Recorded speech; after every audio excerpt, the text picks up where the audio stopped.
Hello বন্ধুরা, তোমাদের কি অবস্থা কমেন্টে জানাও। আজকে সকালবেলায় গিয়েছিলাম বাজারে। আর বাজারে কেন গিয়েছিলাম বুঝতে হলে ভিডিওটা পুরো দেখো। ভিডিওটা পুরো দেখতে থাকো, তারপরে সব বুঝতে পারবে। বাজারে আমাদের হালকার উপরে ঝাপঝা করে কাজ ছিল, সেই জন্য বাজারে গেলাম।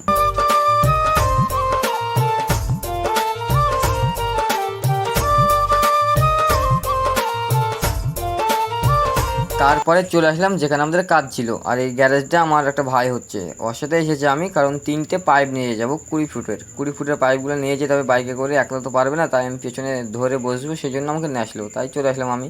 ও পাইপগুলো ঠিক করছিল, আমি একটু ফ্যানের তলে বসেছিলাম। তারপর পাইপগুলো ঠিক করা হয়ে গেলে চলে যাবো আমরা এখন বাড়ির উদ্দেশ্যে। আর বুঝতে পারছো 20 ফুটের পাইপ নিয়ে যেতে খুব অসুবিধা হচ্ছে।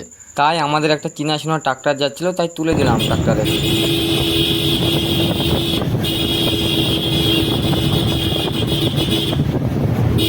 তারপর ট্রাক্টরে তুলে দিয়ে আমরা পেছন পেছন লক লক করে যাচ্ছিলাম। ভিডিওটা পুরো দেখতে থেকো।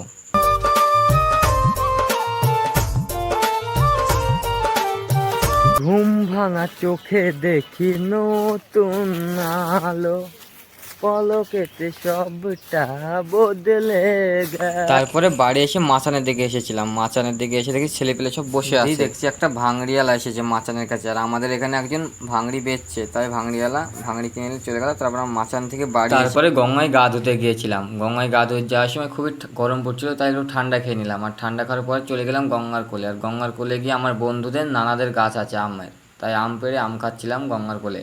তারপরে আম পেড়ে নিয়ে চলে গেলাম আমরা গঙ্গার চরে। আর চরে গিয়ে সবাই মিলে আম খাচ্ছিলাম। আর বুঝতেই পারছো গাছ থেকে দুপুরবেলা আম খাওয়ার মজাটাই আলাদা, ট্যাঙা ট্যাঙা আম।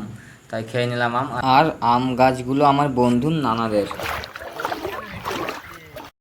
তারপরে গঙ্গায় নামার আগে আমাদের নামার আগে গরু নেমে পড়লো গঙ্গায়। তারপরে ওরা গরুগুলো নামলো। তারপরে কিছুক্ষণ আমরা দাঁড়িয়েছিলাম, তারপর পানিটা টলটলিয়ে তারপর আমরা নামলাম গঙ্গায়। তারপর গঙ্গায় গা ধোয়ার পরে চলে যাবো এখন আমরা বাড়ির উদ্দেশ্যে। আর গঙ্গায় গা ধুতে অনেক ভালো লাগে, গঙ্গার পানিটা অনেক ঠান্ডা আর টলটলি পানি।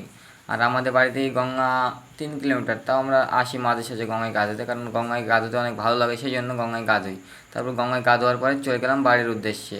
বুঝতেই পারছো কতক্ষণ, সেই 1:30টার সময় এসেছি, 4টে বাজছে। তারপর বাড়ি খাওয়া দাওয়া করে বিকালবেলায় গিয়েছিলাম একটু ঘুরতে। আর আজকে বিকালবেলায় মেঘলা মেঘলা ওয়েদার ছিল, দেখো অনেকটা মেঘ উঠেছে। তাই আমরা বেশি দূরে আর গেলাম না, তাই আমাদের পাড়ার মধ্যেই ছিলাম। তাই চলে গেলাম ফের পাড়াতে। আর আমাদের এদিকে একটা নতুন রাস্তা হচ্ছে, আর আগের ব্লগে দেখেছো, ওখানে যাওয়ার উদ্দেশ্যেতে গেলাম। তো পানি লেগে গেল, তাই জলদি আসলাম এই ঘরটায় কিছুক্ষণ দাঁড়ালাম। আর এখানে কিছুক্ষণ দাঁড়ানোর পরে পানিটা থেমে গেল। তারপরে ফের আমরা চলে গেলাম ওই নতুন রাস্তার উদ্দেশ্যে। আজকের মতো ভিডিওটা এখানে শেষ। বন্ধুরা সবাই ভালো থেকো। আর আমার গাড়ি মোছার